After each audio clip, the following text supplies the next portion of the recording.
totally going up on Theoryland. I'll say that right now. Okay, there's nobody else to judge there, so I'm thinking you guys win that one. And what's the last impression? Okay. All right. Randall Thor is climbing the mountain. Why is he climbing the mountain?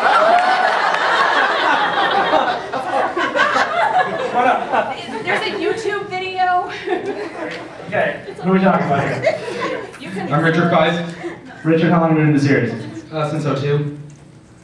Come on, 19 years. Okay. Now, where are you from? Wilmington, North Carolina. Okay, good luck on this one, man, okay? To love the mountain. To embrace the mountain. To love the mountain. He's climbing the mountain because he is in love.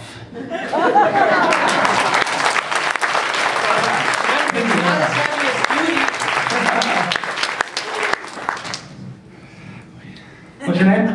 Tom. Tom, how long have you been in the series? I think I was given Eye of the World in '97. Nice. What was that, 13 years? Well done.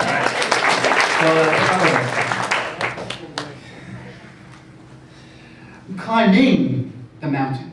I must reach the top. I don't know why I'm climbing the mountain, really. But I feel that I must. Or I think everything's gonna go bad. What's that? Is that a light? Oh!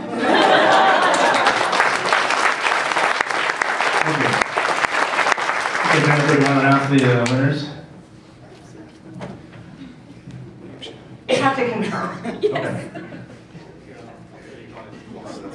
Okay. Are we top one? Top two? Just top two. One. Oh, just one. You have to pick one. You're all really good. I'm sorry.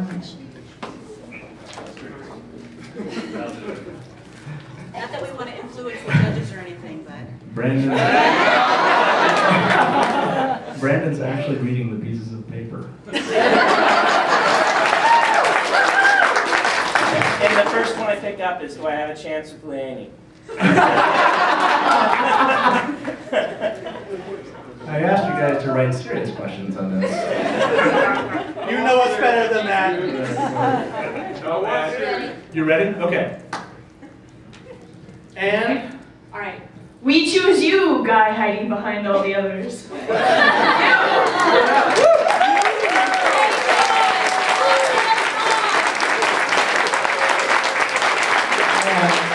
you write your name again? John. John, congratulations. I'll hail John.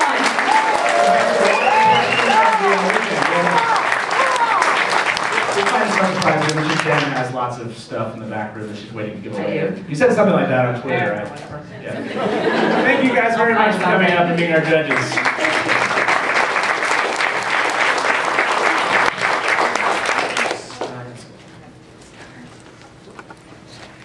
Okay, so that was fun.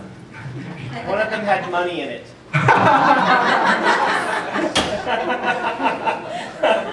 Of course, it's an Asmodean question. Awesome. Money and candy. Money and candy. What's the question? Did Grendel do it? Check one. A quarter is not going to buy you the Nicely done, folks. Nicely done. Todd, later. Grab your drink. Candy in there too. Okay, so every good late night show, as this kind of has been, has a celebrity guest panel. So to kind of finish the opening ceremonies off, I want to bring up three very important people, and you'll know them all. But first, I'd like to welcome up here our first guest, Robert Jordan, Harriet's assistant, and all-around wonderful person, Maria Simmons.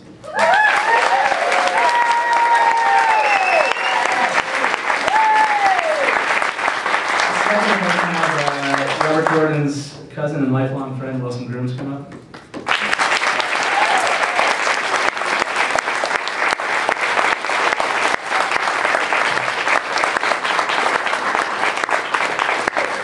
Feel free to take any one of the wonderful, comfortable seats up here. Oh wow, what's that? Excellent. And last but not least, no Jason, I'm not going to call your name. if we can have our guest of honor, Brandon Sanderson, come on up.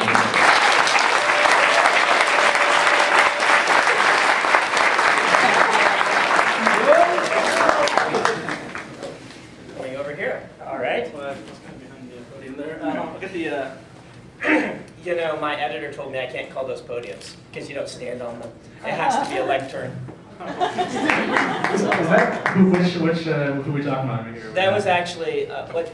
Who we talking about? Which editor? Yeah. It was actually the other editor, Moshe. Sorry. Harriet probably would have done the same thing. They're very much for precise words. I just want you to know, Peter. These are kind of low chairs. Sorry, folks. Whoa. Peter gave me a hard time using the verb gifting. I don't know why I like that word. So I wanted to take a moment.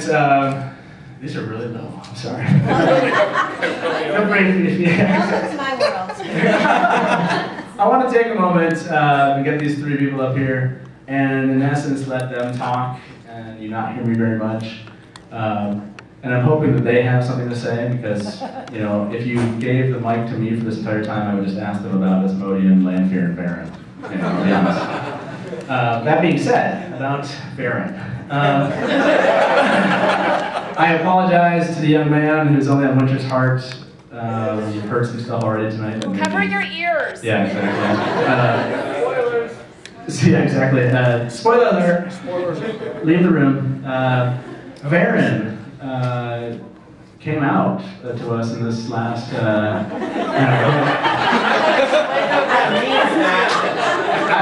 Who hasn't read The Gathering Storm in this room, other than my wife? Raise your hand. Okay, there's very few of you.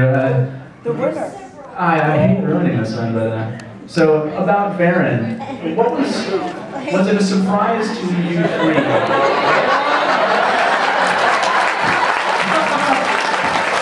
That is a real fan.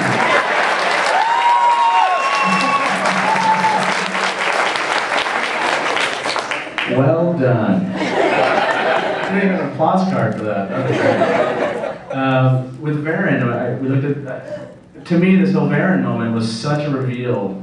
Did any of you know that it was coming? Other than obviously, Brandon obviously knew. But before that, did you guys have? Did you know this was about to be? Had you always known, Maria? Since 1977.